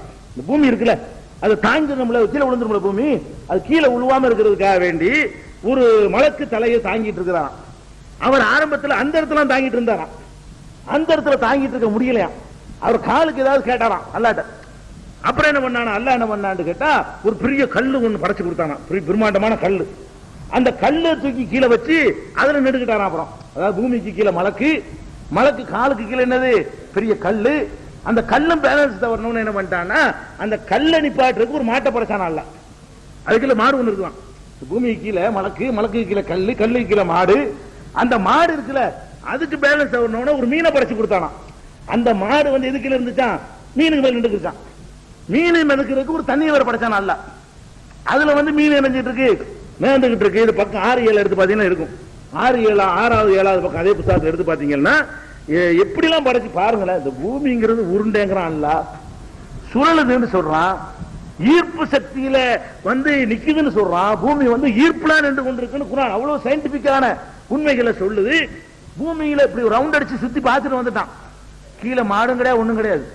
பூமி மொத்தமா போய் அந்த நிக்கிறத தவிர கீழே மாடும் கிடையாது, மீனும் கிடையாது, ஒண்ணும் கிடையாது. சயின்டிபிக்காவும் பொய், குர்ஆன்ல உள்ளபடியும் பொய். நபிகள் நாயகம் இப்படி சொல்லல, கற்பனை. இந்த மாதிரி கற்பனை பண்ணி, அதாவது எப்படி எழுதுறாங்க அந்த வார்த்தையை படிக்கிறேன். பூமிகள் அடங்கலும் மலக்கினுடைய முதுகின் பேரில் இருக்கின்றன. மலக்கு கல்லின் மேல் இருக்கிறார், கல்லு மாட்டின் மேல் இருக்கிறது, மாடு மீன் மேல் இருக்கிறது, மீன் தண்ணீர் மேல் இருக்கிறது, தண்ணீர் ஆகாசத்தின் மேல் இருக்கிறது, ஆகாயம் இருளின் மேல் இருக்கிறது. இருளின் கீழ் இருக்கும் வஸ்துவை அறிகிறதை தொட்டும் கல்குகளுடைய இல்மு குன்றி போய்விட்டு அது கீழே தெரியல நமக்கு. இதுவரைக்கும் எங்களால் கண்டுபிடிக்க முடிஞ்சு. கல்குடைய இல்மு கல்வி குன்றிச்சான். அதுக்கு கீழே உள்ளது அறிவதை விட்டு மனிதர்களால் முடியவில்லை. இதுவரைக்கும் தான் எங்களுக்கு தெரிய முடிஞ்சுங்கிறாங்க. அதாவது இது வரைக்கும் போய் பார்த்துருவா, கடல் வரைக்கும். அதுக்கு கீழே என்ன இருக்கு? அந்த இருள் வரைக்கும் போயிட்டானா, அதுக்கு கீழே இருக்குதா என்னமோ. அது ஹல்குனா மனிதர்கள், மனிதர்களுடைய இல்மு குன்றி போய் விட்டது, அதை நமக்கு முடியல அப்படின்னு சொல்லி பெரிய கண்டுபிடிச்ச மாதிரி ஆராய்ச்சி பண்ணி கண்டுபிடிச்சிட்டோம். அதுக்கு கீழே உள்ளதா எங்களுக்கு தெரியலங்களாம். நீங்க என்ன பண்றது? நபிமார் வர்றாரா? இதான் கஸ்ஸுல் அம்பியா, இதுக்கு பேரு. யோசிச்சு பார்க்கணும். இப்படியான ஒரு இது பண்ணாச்சு. அடுத்து என்னன்னு கேட்டா, இந்த இஸ்ராயல் மலக்குல் மௌத்துன்றவர் இருக்கு, மண்ணெடுக்கிற சொல்லிட்டாரு. மண்ணெடுக்கிற சொன்னா பத்தாது. இந்த என்ன பண்றாரு கஸ்ஸுல் அம்பியாக்காரரு, மண்ணெடுக்கிற அந்த இஸ்ராயல்ங்கிறவருக்கு அவருக்கு தோற்றத்தை அப்படி கற்பனை பண்றாரு. இஸ்ராயல் எப்படி இருப்பாரு தெரியுமா உங்களுக்கு? ஆளே இல்ல கற்பனை மொத்தத்துல. இது இல்லாத ஆளுக்கு என்ன பண்றாருன்னு கேட்டா அதுக்கு தோற்றம் சொல்றாரு. மலக்குல் மௌத் இருக்கு பாருங்க, அவருடைய கால் இருக்குல்ல, கால் வந்து இங்க பூமியில இருக்குமா, தலை வந்து லவ்ஹுல் மஹ்ஃபூல்ல இருக்குமா. எவ்வளவு பெருசு நினைச்சுக்கிட்டீங்கன்னா அப்புறம் லவ்ஹுல் மஹ்ஃபூல்ல படிச்சு ஆளு உசுர வாங்க முடியும். ஒவ்வொரு ஆளுடைய விதி முடியணும்லங்க. விதியை படிப்பார் அந்த பேப்பர்ல. அங்க லவ்ஹுல் மஹ்ஃபூல்ல வந்து இப்ராஹிம் எடுத்துட்டு வந்துருவாங்க உடனே. அப்படியாக கால் பூமியில இருக்குமா, தலை வந்து லவ்ஹுல் மஹ்ஃபூல்ல இருக்குமா, பார்த்துட்டு இருப்பாராம். அவருக்கு வந்து 63 கண் இருக்குமா. கண்கள் எத்தனை? இஸ்ராயலுக்கு வந்து 63 கண்கள் இருக்குமா. கண் இருக்குன்னு சொன்னா பரவாயில்ல, கிறுக்கங்கிறது நல்லா காட்டுறாங்க. ஒவ்வொரு கண்ணுக்குள்ள 3 கண் இருக்கு. அதாவது 63 கண்கள் ஒரு லூஸ் தரம் சொல்லிடலாம். இதுல எழுதி வச்சுக்கிறான் 63 கண்கள் உண்டாயிருக்கின்றன. ஒவ்வொரு கண்களுக்குள்ளேயும் 3 கண்கள் இருக்கின்றன. கண்ணுக்குள்ள கண்ணு 3 63 பிரிக்கிற வேண்டியது. அப்புறம் இதெல்லாம் திரையின் ஒண்ணுதான் எல்லாமே. அது ஆயிடுச்சா. அதுக்கப்புறம் வந்து 360 நாவு இருக்கலாம். எதுக்கு? அவருக்கு இஸ்ராயல்ங்கிற மலக்குக்கு, இல்லாத மலக்குக்கு 360 நாக்குகள் இருக்கின்றன. நீங்க நாக்குல உங்க நாக்கு நினைச்சு கூடாது. ஒரு நாக்குள்ள 3 நாக்கு இருக்குது. எதுக்கு கதை? ஒவ்வொரு நாவுக்குள்ளேயும் 3 நாவுகள் இருக்கின்றன. இது இஸ்ராயலுடைய தோற்றம். அதுக்கு அடுத்து என்ன கேட்டா 360 கைகள் இருக்கின்றன. எழுதியிருக்காங்க புத்தகத்துல. 360 கைகள் இருக்கின்றன. ஒவ்வொரு கைகளுக்குள்ளேயும் 3 கைகள். கைகளுக்குள்ள 3 கைங்க. 360 கை இருக்கு. அந்த கையில அப்படி 3 கிளை அப்படி பிரியும். 3 in 1. அது மாதிரி ஒவ்வொரு கால் இருக்குமா, 360 கால்கள். ஒவ்வொரு காலுக்குள்ளேயும் 3 கால் இருக்குமா. அவருக்கு 360 கால் இருக்குமா. ஒவ்வொரு காலுக்குள்ள எத்தனை கால் இருக்கு? 3 கால் இருக்கு என்று வந்து இந்த கஸ்ஸுல் அம்பியாங்கிற புத்தகத்துல இஸ்ராயல் இல்ல, அப்படி ஒரு ஆளே கிடையாது. இல்லாத ஆளுக்கு வந்து இப்படியான ஒரு வர்ணனையை எடுத்து வச்சிருக்காங்க. இதை பார்க்கிறோம். அதுக்கப்புறம் என்னடா, அந்த நபிமார்கள் வரலாறுன்னு போட்டிருக்காங்களே, அந்த ஆளுக்கு புத்தகத்தை படிச்சீங்கன்னு கேட்டா முதல்ல அல்லாஹ் வந்து அறிவை தான் படைச்சானா. ஃபர்ஸ்ட் அறிவுங்கிற தனியத்துக்கு எல்லாம் அக்களை தான் முதல்ல படைச்சான், அறிவை படைச்சான். அதுக்கு என்ன ஆதாரம்? இட்டு கட்டப்பட்ட ஒரு ஹதீஸ் இருக்காது, அடிப்படையா வச்சுக்கிறாரு. அதுக்கடுத்து என்னன்னு கேட்டா இந்த பூமி இருக்குல்ல, நீங்க வந்து முதல்ல மனுஷன் தான் வாழ்றான்னு நினைச்சுக்கிறாதீங்க. இது மாதிரி 7 மனிதர்கள் வாழ்ந்துட்டு போயிட்டாங்களாம். இது நீங்க 7வது மனிதர்களாம். இதுக்கு முன்னாடி இந்த பூமியில இது அல்லாஹ் வந்து ஒரு ஆதம தான் படைச்சேன்னு நமக்கு சொல்லி காட்டுறான். அதுக்கு முந்தி வந்து வெவ்வேறு ஆட்க தர்னூஸ் ஒரு இனம் வாழ்ந்துச்சான். ஃபர்ஸ்ட் அந்த தர்னூஸ் முடிஞ்ச உடனே ஹலியலிஸ் ஒருத்தர் வாழ்ந்தாங்களாம். அது ஒரு ஜாதியாம்.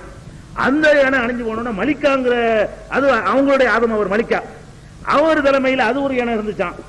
நாளா வந்து ஹமூஸ் அவர் தலைமையில ஒரு ஜாதி இருந்துச்சான். இப்படியாக ஒரு 7 தலைமுறைகள் போயிடுச்சு அப்படின்னு ஒரு பக்கத்துல சொல்லிட்டு இன்னொரு பெரியார் சொல்றாரு 12 படைப்பு இருந்துச்சு, 7 கிடையாது. ஆதமுக்கு முன்னாடி எத்தனை பேரு? 12 மனுஷன் போயிட்டானா. ஆதமும் ஒரு கடைசி மனுஷன். அதுக்கு முந்தி ஒரு மனுஷனை படைச்சு அந்த மனுஷனை சாப்டர் க்ளோஸ் பண்ணிட்டு அப்புறம் இன்னொரு மனுஷனை படைச்சு அவங்கள பல வருஷங்கள் வாழ வச்சு அவங்கள அழிச்சு போட்டு நீங்க வந்து 12வது இனம் எழுதி வச்சுக்கிறார். இந்த இதுக்கு எந்த குர்ஆன்ல இருக்கு ஆதாரம்? இல்ல. எந்த ஹதீஸ்ல இருக்குது? இல்ல. அது ஆதாரம் கிடையாது. அதுக்கப்புறம் வந்து இப்லீஸை பத்தி, இப்லீஸ் இருக்கிறான்ல அவனை பத்தி விடுற புருடா இருக்க. சுப்ஹானல்லாஹ். இப்லீஸ்னா யாருன்னு பக்கம் 14 எடுத்து பாத்தீங்கன்னா அதுல இப்லீஸ் யாருங்கிறது அப்படி கதை அப்படியே வர்ணிக்கிறார். அவ்வளவு பொய். எந்த அளவுக்கு கொண்டு கேட்டா அல்லாஹ்வே என்ன பண்ணிட்டானா, அவருக்கு வந்து அந்த அதிகாரத்தை இப்லீஸுக்கு கொடுத்துட்டானா. இப்லீஸுக்கு ராஜ்யத்தை கையில கொடுத்தான்னு எழுதி வச்சுக்கிறார் பாருங்க. அதுல என்ன ஒரு விஷயம் படிக்கிறா உங்களுக்கு சொல்லி கேட்டேன். மீண்டும் காலச்சக்கரம் சுழன்றது. தீவுகளிலும் பாலடைந்த இடங்களிலும் அடைக்கலம் புகுந்த ஜின் இனங்களை பல்கி பெருகின ஜின் இனங்கள். இப்பொழுது இறைவனின் அனுமதி பெற்று வானவர்களுடன் மன்னகம் வந்தான் அசாசில். அசாசில்னா இப்லீஸுக்கு பேரு, இவர் வச்சுக்கிட்ட பேரு. அவனை சூழ ஜின்கள் சில குழுமி அவனை தங்களின் தலைவனாக ஏற்றுக்கொண்டன. பின்னர் விண்ணகம் சென்ற அசாசில் சகுலுபு இப்னு முல்லாத்து என்பவரை அவர்களுக்கு நேர்வழி காட்டுவதற்காக மன்னகம் அனுப்பினானா. அதாவது இப்லீஸ் என்ன செய்யறான்? மக்களுக்கு நேர்வழி அல்லாஹ் அனுப்ப மாட்டானா. இப்லீஸ் அங்க இருந்து என்ன செய்யறான்னா அங்க உள்ள ஜின்களுக்கு வழிகாட்டுறதுக்காக வேண்டி அவன் அனுப்பி வைக்கிறான் ஆளை. அங்க இருந்து அல்லாஹ் தூதர் அனுப்புவான். இப்லீஸே அல்லாஹ் வேலையெல்லாம் பார்த்திருக்காங்கல்ல. இப்னு சஹ்லூப் இப்னு முல்லாத்து அப்படிங்கிறவர் அனுப்பி வச்சானாம். அவரை அவர்கள் கொன்று விட்டார்களாம். அவரிடமிருந்து யாதொரு செய்தியும் வராததை கண்ட அவன் நிலைமையை அறிந்து வருவதற்காக மற்றொருவரை அனுப்பினான். இது அல்லாஹ் அந்த இப்லீஸ் ஒரு ஆள் அனுப்பி வைக்கிறான் பூமியில இருந்து ஜின்களுக்கு வழிகாட்ட. அவரை கொண்டு விட்டாங்களாம். இன்னொரு ஆள் அனுப்பி வச்சானா, அவருக்கு அதே கதி ஏற்பட்டுச்சான், அவரை கொண்டு விட்டாங்களாம். மீண்டும் ஒருவரை மன்னகம் அனுப்ப அவரும் கொன்றளிக்கப்பட்டார். இறுதியாக யூசுப் இப்னு யூசுப் என்பவரை, பேர்லாம் கரெக்டா பாருங்க, யூசுஃபுடைய மகன் யூசுப் என்பவரை அவன் இப்லீஸ் அனுப்பி வைத்தான். அவரை கொல்ல ஜின்கள் பல சூழ்ச்சிகள் செய்தன. எனினும் அவர் உயிர் தப்பி விண்ணகம் வந்து நடந்ததை அவனிடம் கூறினார். அது கேட்டு அவன் கொதித்தெழுந்தான். அவன் தான் எல்லாம் ராஜ்யம், அல்லாவெல்லாம் கிடையாது. உடனே நான் அனுப்புனால கொண்டுட்டான்னு கோவம் வருது அவனுக்கு. அந்த ராஜ்யத்தை அவன் தான் அல்லா வேலை அவன் செஞ்சிருக்கான்னு எழுதிக்க. அவன் அப்படி கொதித்து எழுந்தானான். இதன் பின் அசாசியில் இறைவனின் அனுமதி பெற்ற சேர்த்துக்கிறது. வானவர்களையும் தன்னுடைய துணைக்கு அழைத்துக் கொண்டு மன்னகம் வந்து ஜின்களுடன் போர் செய்து அவர்களை முறியடித்து அணிபடிய செய்தான். இறைவன் அவனுக்கு மன்னகத்தின் ஆட்சியையும் முன் வானத்தின் அரசுரிமையையும், முதல் வானத்துடைய ஆட்சி உனக்கு அப்படின்னு எல்லாம் நினைச்சிட்டான், முன் வானத்தின் அரசு உரிமையையும் கொடுத்ததோடு சுவன கருவூலத்தையும் வழங்கினான். இதன் காரணமாக அவன் விண்ணகத்திற்கும் மன்னகத்திற்கும் வரப்போக இருந்தான். இதிலிருந்து அசாசிலுக்கு பெருமை அதிகரித்தது. இறைவனுக்கு அடுத்தபடியாக நான் தான், என்னை தவிர வேறு எவரும் இல்லை என்று நின்றான். இப்படி கதை போயிட்டு இருக்கு. இப்படி ஒரு கிஸ்ஸா, இது கற்பனை. இப்படியாக இப்லீஸ்னா யாரு என்ன நம்ம குர்ஆன்ல பார்ப்போம், அது நம்ம அறிஞ்சு கொள்ளதான் போறோம். இதெல்லாம் எங்க இருக்குது இப்படிலாம் சம்பவம்? பொய். இது மாதிரியான பொய்களை எடுத்து வச்சிருக்கிறாங்க. அதே மாதிரி இப்லீஸுக்கு நான் உரையாடல் நான் சொல்லிட்டேன். அதுக்கப்புறம் என்னன்னு கேட்டா, இந்த மனுஷனை படைக்கிறான்ல அல்லாஹ், மண்ணுல படைச்சுன்னு அல்லாஹ் முடிச்சுட்டான். இவர் என்ன பண்றாருன்னா, மண்ணுல படைச்சா எப்படி தெரியுமா உங்களுக்கு? தலை இருக்குல்ல, தலை மனுஷனை படைக்கும் போது இந்த தலையை படைக்கிறதுக்கு காபாவில இருந்து மண் எடுத்துட்டு சொன்னா அல்லாஹ். காபா மண்ணுல அவங்க தலையெல்லாம் படைக்கப்பட்டிருக்கு. மண்ணு படைச்ச மண்ணு எதுல படைக்கப்பட்டுச்சான்? காபா இருக்கிற இடம் இருக்குல்ல, அந்த இடத்துல இருந்து மண் எடுத்துட்டு சொல்லலாம். பைத்துல் முகத்தஸ்ல கொஞ்சம் மண் எடுத்துட்டு சொல்லி மார்பு முதுகு தலையை அங்க படிச்சு விட்டு மார்பை முதுகு அதுல படிச்சு விட்டானா. அதுக்கப்புறம் கீழே நாட்டில் இருந்து மண் எடுத்து வர செய்து வலது கையை படைச்சானா. கிழக்கத்திய நாடுகள்ல இருந்து மண் எடுத்துட்டு வர சொல்லி அதுல ஆதமுடைய வலது கையை படைச்சு விட்டான். அப்புறம் மேலை நாட்டில இருந்து மண் எடுத்துட்டு வர சொல்லி இடது கையை படைக்கிறான் ஆதமுக்கு. யமன் நாட்டில இருந்து மண் எடுத்துட்டு வர சொல்லி 2 தொடையையும் படைக்கிறான். எகிப்தில இருந்து மண் எடுத்துட்டு வர சொல்லி 2 காலையும் படைச்சான். ஹிஜாஸ்ல இருந்து மண் எடுத்துட்டு வர சொல்லி அப்புறம் பாதங்களை படைச்சான் அப்படிங்கிறார். இந்தியாவில் மண்ணை எடுக்கல, இங்கதான் மக்கள் ஜாஸ்தியா வாழ்றோம். இந்தியாவில் மண்ணை எடுக்கல, இங்கதான் உலகத்துல 2வது மக்கள் வாழ்ந்துட்டு இருக்கிறோம். சைனாவிலே மண் எடுக்க காலம். சைனாவும் இந்தியாவும் சேர்ந்தா பாதி உலகம். சைனாவும் இந்தியாவும் சேர்ந்தா பாதி உலகம், பாதி மக்கள் வந்துடுறாங்க. மொத்தம் 600 கோடி பேர் இருந்தா 200 கோடி விளையாடுறோம். அப்ப இந்தியாவும் சீனாவும் சேர்ந்தா பாதி உலகமாச்சு. இங்க 2லயும் மண்ணை எடுக்கல. எல்லாம் ஒரு மாகாணமா கூட இருக்காது. இன்னைக்கு பாத்தீங்கன்னா ஒரு ராமநாதபுரம் மாவட்ட அளவுக்கு ஒரு நாடு, அந்த நாட்டிலேயே பார்த்து அல்லாஹ் நினைச்சிருக்கான், மண் எடுத்துட்டு போய் படைச்சிருக்கான். எங்க எடுத்த மண்ணில படைச்சுன்னு அல்லாஹ் சொன்னா அதை விட்டுற வேண்டியதானே? இப்படி அல்லாஹ்வின் மீது ஏராளமான முறையில இட்டு கட்டி பொய்களை புழுகி எழுதி வைத்திருக்கிறார்கள். இதை நம்ம விளங்கிக்கிறோமே, நம்ம படையத்துக்கு வந்துடுவோம். ஆதம் அலைஹிஸ்ஸலாத்தை பத்தி புழுகுன்னு அப்புறம் பார்த்துக்கிறோம். இப்ப நம்ம நேரடியாக வரலாறுல நுழையிறதுக்கு முன்னாடி ஆதம்ல இருந்து ஆரம்பிக்காம இந்த படைப்புகளை பற்றி புழுகி இருக்கிற காரணத்தினால் அங்க இருந்து வருவோம். முதல்ல அல்லாஹ் ரப்பல் ஆலமீன் என்ன சொல்றான்னு கேட்டா, அதாவது முதல்ல ஃபர்ஸ்ட் எடுத்துக்கொண்டோம்னா சஹீஹுல் புகாரி 2953வது ஹதீஸ் நிறைய வருகிறது. புகாரியிலேயே முஸ்லிம்லயும் வருகிறது. ஒரு ஹதீஸ் உங்களுக்கு ஷார்ட்டா நான் சொல்றேன், ஒரு ஹதீஸ் நம்பர் போதும். 2953 2953. அதுல ரசூல் ஸல்லல்லாஹு அலைஹி வஸல்லம் நபிகள் நாயகம் ஸல்லல்லாஹு அலைஹி வஸல்லம் சொல்றாங்க, கானல்லாஹு வலம் யகுன் ஷைஉன் கைருஹு. ஃபர்ஸ்ட் அல்லாஹ் மட்டும் தான் இருந்தான், எதுவுமே அவனை தவிர இல்லை. இது ஒரு ஸ்டேஜ். இதுக்கு ஆதாரம் கிடைக்கும். எல்லாம் படைக்கப்பட்டது நீங்க எப்படி சொல்லிட்டீங்களோ, ஜிப்ரீல் இல்ல, மீகாயில் இல்ல, அர்ஷ் இல்ல, குர்சி இல்ல, ஒண்ணும் இருக்க முடியாது. ஃபர்ஸ்ட் யார் தான் இருந்தான்? அல்லாஹ் மட்டும் தான் இருந்தான், வேறு எதுவுமே இல்லை, அவன் மாத்திரம் இருந்தான். இது புகாரில வருது. அதுக்கப்புறம் கான அர்ஷுஹு அலல் மா. அதுக்கப்புறம் என்ன சொன்னா, அல்லாஹ் அவன் மட்டும் இருந்தான்ல, அதுக்கப்புறம் அவனுடைய ஆசனம் தண்ணீரின் மீது இருந்தது. இது அந்த தொடர்ச்சி. இதுல நமக்கு என்ன விளங்குது? அல்லாஹ் முதல்ல படைச்சது தண்ணி தான். தண்ணி மேலதான் அரச வைக்கிறான். அல்லாஹ் மட்டும் இருக்கிறான். அல்லாஹ் மட்டும் இருந்த பிறகு அல்லாஹ் என்ன செய்யறான்? நீரை படைக்கிறான். நீரை படைத்து நீரின் மீது தனது சிம்மாசனத்தை நிறுவுகிறான். அவன் வீற்றிருப்பதற்காக வேண்டி, அரசுனா அவன் வீற்றிருப்பதற்கான ஒரு ஆசனம். அந்த அரிசை வந்து என்ன செய்யறான், அல்லாஹ் நிறுவுகிறான். இது ரெண்டாவது. நல்லா விளைக்கணும். ஃபர்ஸ்ட் அல்லாஹ் மட்டும்தான். இதான் நமக்கு தர்த்தீபு கிடைக்கிறது ஹதீஸ்ல இருந்து. அப்புறம் தண்ணீர், அதுக்கப்புறம் வந்து அரிசி, அதுக்கப்புறம் கதப ஃபி ذிக்ரி குல்ல ஷைஇன், அதுக்கப்புறம் அந்த விதிப்பலகையில எழுத வேண்டியதை எல்லாம் எழுதினான். விதிப்பலகையும் அதை எழுதுவதற்குரியதும் இந்த மூணையும் படைச்ச பிறகு உலகத்துல என்னென்னவெல்லாம் நடக்கவிருக்கிறதோ அவ்வளவையும் எழுதுறான், ரெக்கார்ட் பண்றான். அவன் சொன்ன அந்த ப்ரோக்ராம் நடந்துகிட்டு இருக்கு. அவன் ஒரு ப்ரோக்ராம் செட்டிங் பண்றான். அல்ல அந்த ப்ரோக்ராம் செட்டிங் பண்ண பிரகாரம் தான் இன்னைக்கு உலகத்துல நம்ம உட்கார்ந்துருக்கிறோம்னா அதெல்லாம் ப்ரோக்ராம்ல இருக்குது. அல்லாஹ் ரப்பல் ஆலமீன் அவன் என்ன தீர்மானிச்சானோ அது எல்லாத்தையும் ரெக்கார்ட் பண்ணுகிறான். அதுக்குரிய அது வந்து நம்ம லவ்ஹுன்னு சொல்லுவாங்க, ஒண்ணு வந்து கலமுன்னு சொல்லுவாங்க. லவ்ஹுன்னா பலகை, காக்கப்பட்ட குர்ஆன்ல இருக்கு, பின்னாடி நான் சொல்லுவேன். அப்ப கலமுன்னா எழுதுகோள், எழுதுனான்னா பதிவு செய்தான்.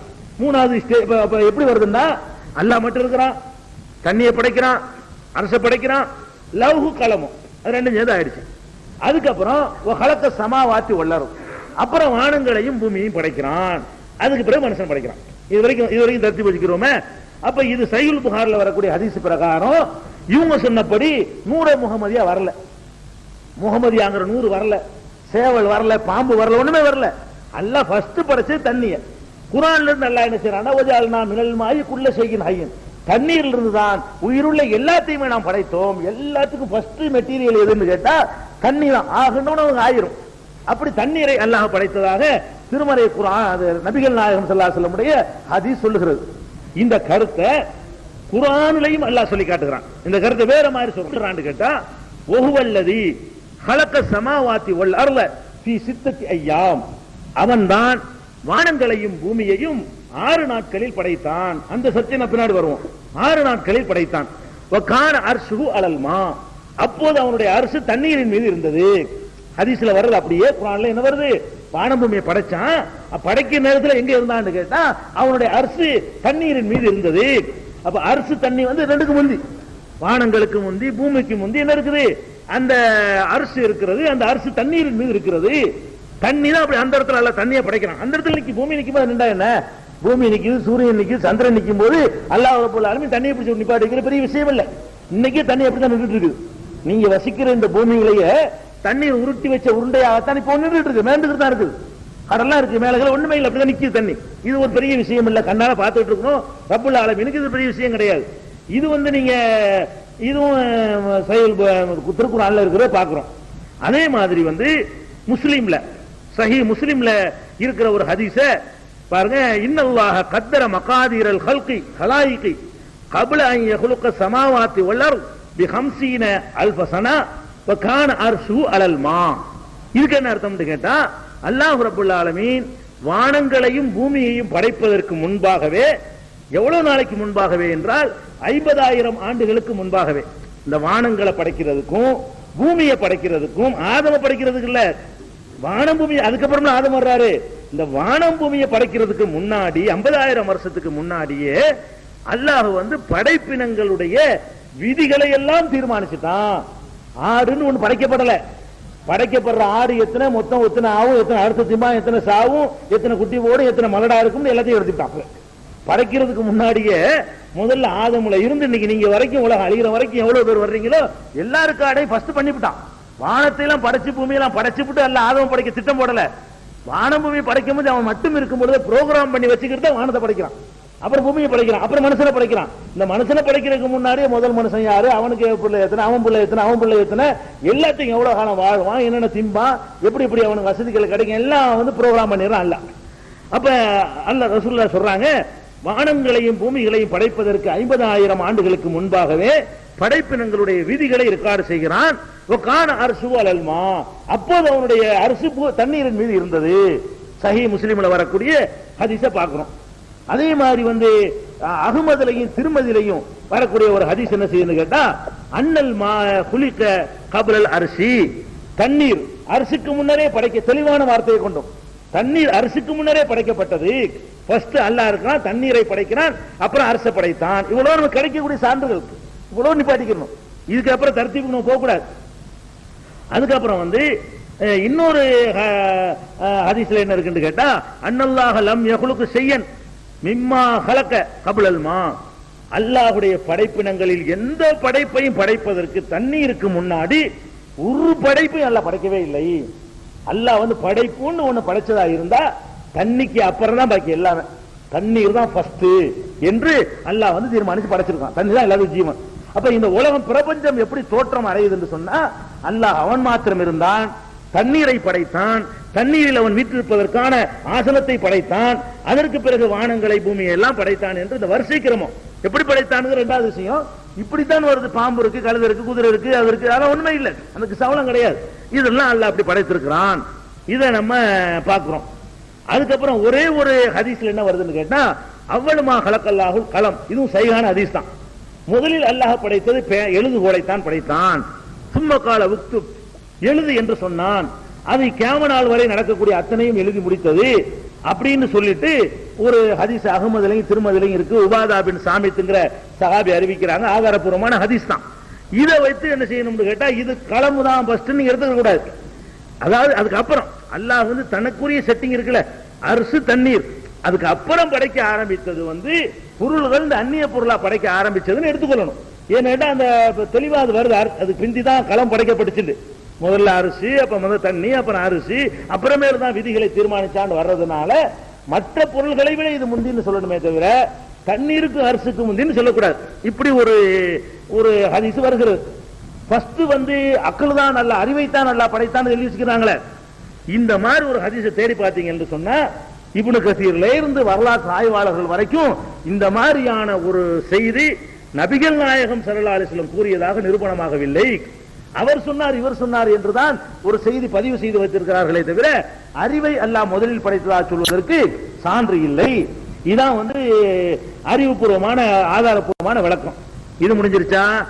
இதுக்கப்புறம் வானபூமியை படைச்சாச்சு. அதாவது அந்த வரிசையை தெரிஞ்சுட்டீங்க. அல்லாஹ் வந்து ஃபர்ஸ்ட் தண்ணியை படைச்சா. எப்படி படைச்சான்? தண்ணியை படைச்சான்னா ஆகுண்டு ஆயிருங்க. தண்ணியை படைச்சானா எப்படி உட்கார்ந்துக்கிட்டு எத்தனை வருஷம் எத்தனை லட்சம் வருஷம்லாம் நீங்க தேவையில்லை. இதான் அராத செய்யன் ஐய கூலளவு குன் பயக்கும். அவன் ஒரு பொருளை நாடிவிட்டால் ஆகு என்பான், ஆகிவிடும். அவன் அல்ல நம்மள மாதிரியே உட்கார்ந்து உருட்டி பரட்டி படிச்சா அது அவனா அல்ல. அல்லான்னு சொன்னாலும் எப்படித்தான் இருக்குன்னு ஆயிரணும், அவ்வளவுதான். அப்ப அல்லாஹ் என்பவன் எப்படி படைக்கிறான்? எதை படைச்சாலும் சரி ஆகுண்டு ஆயிரும். அது மாதிரி ஆகுன்றப்ப ஆயிருச்சு, ஆகுமா அரசு உண்டாயிடுச்சு, அவ்வளவுதான் அவருடைய விஷயம். அதுக்கப்புறம் வந்து இந்த அரிசத்தான அல்லாஹ் முதல்ல படைச்சான், அரிசத்தான படைச்சான். இந்த அரிசுண்டா என்ன? தண்ணியை பத்தி உங்களுக்கு விளக்கம் தேவையில்லை. தண்ணியை படைச்சாலும் தண்ணியை படைச்சான், அவ்வளவுதான். அந்த தண்ணி என்ன டேஸ்ட், எத்தனை இது இருக்கும், அதுல என்ன எல்லாம் கலந்துருக்குன்னு நம்ம அதெல்லாம் ஆய்வு பண்ண முடியாது. தண்ணீரை படைத்தான், அது நிறுத்திக்கணும். அரிசை பொறுத்த வரைக்கும் என்னன்னு கேட்டா இந்த கிஸ்ஸாக்கள் சொன்னாங்கல்ல, பாம்பு இருக்கும், சேவல் இருக்கும், இப்படிலாம் ஒண்ணும் கிடையாது. அரிசை பத்தி நமக்கு என்ன வருது? திருக்குறான்ல எடுத்து வந்தீங்கன்னா அர் ரஹ்மானு அலல் அர்சி இஸ்தவா சும்ம இஸ்தவா அலல் அர்சி, அரிசின் மீது அல்லாஹ் வீற்றிருக்கிறான் அப்படிங்கிற வசனம் வந்து குரான்ல 7:54, 13:2, 57:4, 10:3, 20:5, 25:59, 32:4, 57:4 ஆகிய குரான் வசனங்களில் என்ன இருக்குன்னு கேட்டா அரிசின் மீது அல்லாஹ் வீற்றிருக்கிறான் இருக்கு. அப்ப அரிசிண்டா என்னன்னு விளங்குதுன்னா அல்லாஹ் இருப்பதற்கான ஒரு ஆசனம். ஆனா எப்படி இருக்கிறான்? சமானம் போட்டு உட்கார்ந்து இருக்கானா, அது நமக்கு தெரியாது. அல்லாஹ் இருப்பதற்கான ஆசனம் என்று அல்லாஹ் சொல்றான். அது நம்ம போய் பார்த்தா தெரியும். பின்னாடி நமக்கு என்ன செய்வோம்? அல்லாஹ் அரசு நிழல் தருவான்னு வருதுல. அப்போ மகசர்ல நம்ம நிற்கும் பொழுது அல்லாவையும் பார்ப்போம், அரசையும் பார்ப்போம். அது வரைக்கும் அரசின் மீது அல்லாஹ் இருக்கிறான்களோடு நிறுத்திக்கிற வேண்டியதான். அதுக்கு மேல நம்ம கற்பனையை வளர கொடுக்குறோம். அரசுண்டா அவ்வளவுதான். அரசுண்டா என்ன? அல்லாஹ் இருக்கக்கூடிய ஒரு ஆசனம், அவனுக்குரிய ஆசனம், அவ்வளவுதான். அதுக்கப்புறம் என்னன்னு கேட்டா இந்த அரசை பத்தி அல்லாஹ் சொல்லும் பொழுது இன்னொரு இடத்துல என்ன செய்யறான்னு கேட்டா குர்சிங்கிற வார்த்தையை சொல்றான். அரசு குர்சி நிறைய பேர் பேசுவாங்க. அரசு வேற குர்சி வேற. குர்சிண்டா நாக்காளின்னு அர்த்தம்ங்க, அரசிண்டா சிம்மாசனம், ரெண்டு ஒண்ணுதாங்க. அரபு மொழியில அரசுனா சிம்மாசனம், குர்சின்னா என்னது?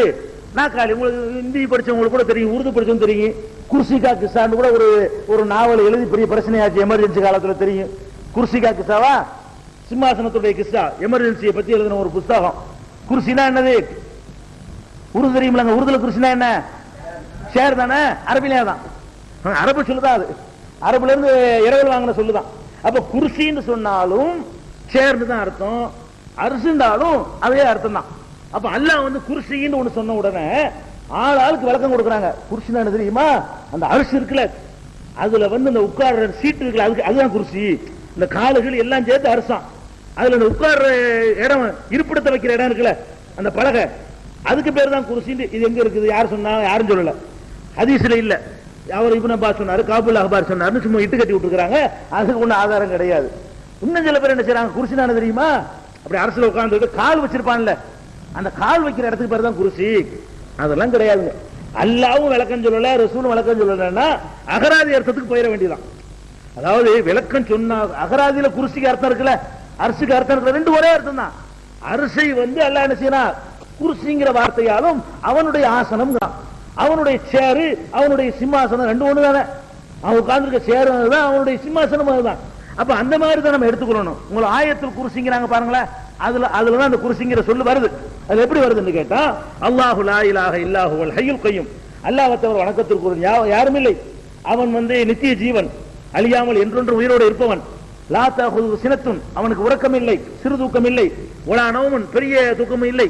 லஹு மா ஃபிஸ் ஸமாவாத்தி மா ஃபில் அர்த், வானங்களில் உள்ளவை பூமியில் உள்ளவை அனைத்தும் அவனுக்கு உடமையானவை, அவனுக்கு சொந்தமானவை.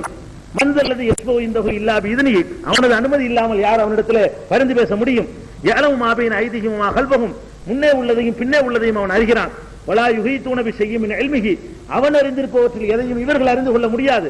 வசிய குர்சியுஹு ஸமாவாத்தி வல் அர்த், அவனுடைய குர்சி சிம்மாசனம் வானங்கள் பூமியை எல்லாம் உள்ளடக்கக்கூடியது.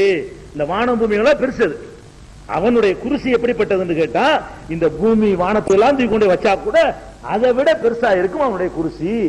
அது அரசும். அதுலயே தான் வருது, வலா யஊது ஹிஃபுதுஹுமா வ ஹுவல் அலியுல் அலீம், இரண்டையும் வானங்களையும் பூமியையும் பராமரிக்கிறவனுக்கு சிரமமானது இல்லை, அவன் மகத்தானவன் சொல்லியாச்சு. இப்ப இந்த குர்சிங்கிற சொல்லு இந்த ஒரு இடத்துல குர்ஆன்ல வருது, அவ்வளவுதான். இந்த குர்சிக்கு என்ன வழக்கம்? அரசு தான் குர்சி, குர்சி தான் அரசு. அதுக்கு ரெண்டு சொல்ல அல்லாஹ் பயன்படுத்துறான். அந்த அரசையும் வந்து மகத்தானது அப்படிங்கிறான். ஆக அரசு குர்சி என்பது ஒரு பொருள் தான். அதுதான் அல்லாஹ் ரப்பல் ஆலமீன் தண்ணீருக்கு அப்புறம் இரண்டாவதாக படைத்தான் என்று நமக்கு குர்ஆனுடைய சான்றில் இருந்து கிடைக்குது. அரசை பத்திய மகத்தான அரசு, மரியாதை மகத்துவமிக்க கண்ணியமிக்க அரசு, வலுப்பமான அரசு என்று பல வர்ணனைகளோடு இந்த அரசை பத்தி ஒரு குர்ஆன்ல வந்து 3, 4, 5 இடங்கள்ல அரசை வர்ணிச்சு அல்லாஹ் சொல்லி காட்டுறான். இவ்வளவுதான் கிடைக்குது. குர்சிங்கிற சம்பந்தமாக ஒரு ஆதாரப்பூர்வமான ஹதீஸ் ரசூலுல்லாஹ் சொன்னதாக ஒரு அறிவிப்பும் கிடையாது. அவர் சொன்னார் இவர் சொன்னார் தான் இருக்கே தவிர எதுவுமே கிடையாது. அதனால நம்ம அதெல்லாம் ஒதுக்கிட்டு அகராதிக்கு போனோம்னு சொன்னா அரசு குர்சி, குர்சி தான் அரசு. ரெண்டுக்கு சிம்மாசனம் அர்த்தம், ரெண்டுக்கும் உட்கார்ந்து இருக்கிற ஒரு பொருள் அர்த்தம். இப்படி வந்து அரசு அல்லாஹ் படைச்சிட்டானா, இந்த அரசுங்கிறதை கூட அல்லாஹ் என்ன செய்யறான்னா எங்க வச்சிருக்கிறான்? வானத்துக்கு மேல வச்சிருக்கான, தண்ணியில வச்சிருக்கானா? அதெல்லாம் கிடையாது. இப்ப என்னன்னு கேட்டா, அந்த வானங்களுக்கு மேல அரசை சுமப்பதற்கு என்று வானவர்களை எல்லாம் படைச்சிருக்கான், மலக்குகளை தான் படைச்சிருக்கான். அதுக்குன்னு சில வானவர்களை படைத்து அவர்கள் அரசை சுமந்து கொண்டிருக்கிறார்கள் அப்படிங்கிற செய்தி வந்து குர்ஆன்ல 40வது அத்தியாயம், அதாவது 7வது வசனம், 40வது அத்தியாயத்துல 7வது வசனத்துல என்ன சொல்றாங்க? அல்லதீன யஹ்மிலூனல் அர்ஷ, அரசை சுமக்கக்கூடிய வானவர்களும் அதை சுற்றி உள்ளவர்களும் அவனை புகழ்ந்து போற்றுகிறார்கள் சொல்வதில் இருந்து அரசு வந்து எதன் மீது வைக்கப்பட்டு இல்லை, வானவர்கள் சுமந்து கொண்டே இருக்கிறார்கள். படைக்கப்பட்டதில் இருந்து சுமந்து கொண்டே இருக்கிறார்கள். அதே மாதிரி உலகம் அழிக்கப்பட்டதை எல்லாம் சொல்லும் பொழுது கூட என்ன செய்யறான்னு கேட்டா, உல் மலக்கு அலா அர்ஜாயிஹா வ யஹ்மிலு அர்ஷ ரப்பிக ஃபௌகஹும் யௌமஇதின் ஸமானியா, வானவர்கள் அந்த உலகம் அழிக்கப்பட்ட நாளையிலே 8 வானவர்கள் அரசை சுமந்து நிற்பார்கள். உலகம் அழிக்கப்பட்ட 8 வானவர்கள் அரசை சுமந்து நிற்பார்கள் என்று சொல்லி அல்லாஹ் குர்ஆன்ல சொல்லி காட்டுறான். இவ்வளவுதான் அரசை பத்தி உள்ள விஷயங்கள். 69வது அத்தியாயம் 17வது வசனத்தில் இதை பார்க்கலாம் குர்ஆன்ல. அப்ப அரசுங்கிறது ஒரு படைப்பு இருக்கிறது, அதுல அல்லாஹ் வீட்டில் இருக்கிறான். அதான் தண்ணிக்கு அப்புறம் அல்லாஹ் 2வது படைச்ச படைப்பு, அதை வானவர்கள் சுமந்திருக்கிறார்கள். இதை தவிர அரசை பத்தி யாரு என்ன சொன்னாலும் பொய். இவ்வளவுதான் குர்ஆன்ல ஹதீஸ்ல கிடைக்கிறது. இதை தவிர அரசுக்கு கால் வந்து ரத்தினத்துல இருக்கும், அது சீட்டு வந்து பவளத்துல இருக்கும், எழுதிக்கிறாங்க. அரசுக்கு வர்ணிக்கிறான், ஒவ்வொன்றுக்கு இந்த கால் வந்து தங்கத்துல இருக்கும், அந்த கால் வெளியில இருக்கும்ல, என்னமோ எழுதி வச்சுக்கிறான். அதெல்லாம் கிடையாது. எப்படி இருக்குன்னு நமக்கு தெரியாது. இதோ நிறுத்திக்கிறோம். அரசுக்கு அப்புறம் மீதி வானங்கள் பூமி படைக்கப்பட்டதுக்கு அப்புறம் தான்